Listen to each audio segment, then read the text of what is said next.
tubaze Fiston Felix Habineza. Ku ikubitiro abatangira guhabwa uru rukingo ni abakora mu nzego z'ubuvuzi, cyane cyane abakora ahantu hatuma bahura n'abarwaye iyi ndwara. Minisitiri w'ubuzima Dr Sabin Nsanzimana yavuze ko urukingo atari ubwa mbere rugiye gukoreshwa, ahamya ko ari intwaro ikomeye mu rugamba rwo kurandura burundu iki cyorezo. Mu nkingo zose zimaze igihe zikorwa nirwo ruri advance kurusha izindi zose.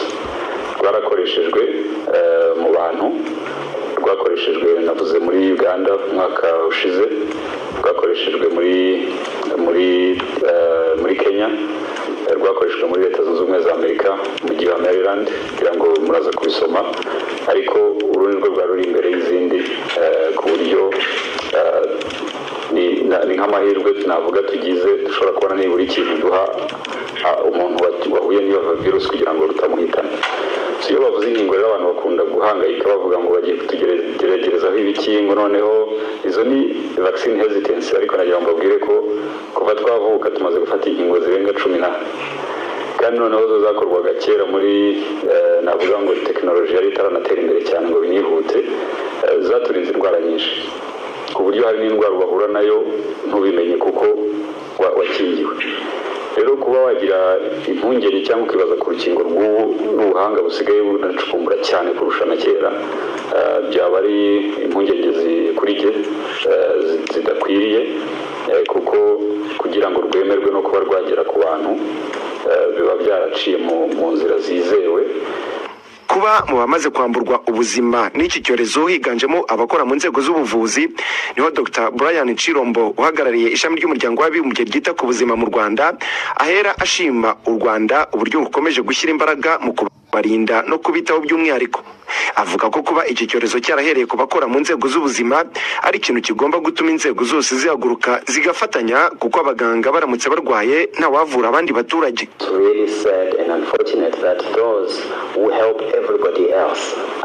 Birababaje cyane kuba bo tuvuga bafasha abasigaye twese aribo bibasiwe, ariko twibukiranye ko aba bakozi bo kwa muganga aribo ntwari zacu za mbere, kuko nubwo bimeze gutyo baracyari ku murongo w'imbere muri uru rugamba duhanganyemo n'iki cyorezo. Twagize ibyago tugira abo tubura, ariko minisiteri twereka n'abakize n'abari gukira bitegura gusubira mu miryango yabo. Icyo ni ikimenyetso cy'uko dushobora gutsinda iki cyorezo. Si virusi itatsindwa, si virusi izatwica twese, ahubwo tuzayitsinda kandi vuba. Gusa biradusaba byinshi, birimo gukomeza guhuza imbaraga. Uru rukingo ruri gutangwa mu Rwanda rwitwa Sabin Vaccine, rwakozwe n'ikigo cyitwa Sabin Vaccine Institute kiri i Washington muri Leta Zunze Ubumwe za Amerika. Ubu hakaba haraje doze 700, ariko byitezwe ko ziziyongeraho izindi mu minsi iri imbere. Minisitiri w'ubuzima avuga ko ibimaze gukorwa byose bitanga icyizere ku indwara izarandurwa burundu kandi vuba, gusa agasaba abantu kwirinda ibihuha.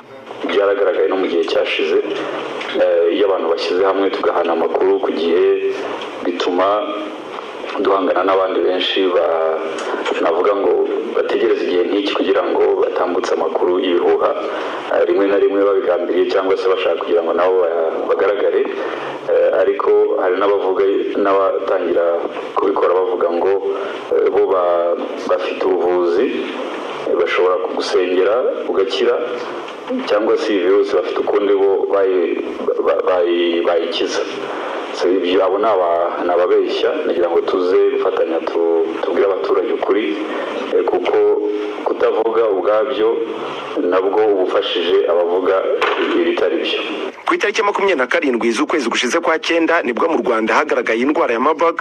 Kuva ubwo kugeza ubu Minisiteri y'Ubuzima ivuga ko imaze gufata ibipimo bigera ku 700, ikagaragaza ko ari ingamba zo kongera ibi bipimo, ari nako hahuzwa ingamba zose zamaze gushyirwaho hagamijwe guhagarika ikwirakwira ry'iki cyorezo. Fiston Felix Habineza.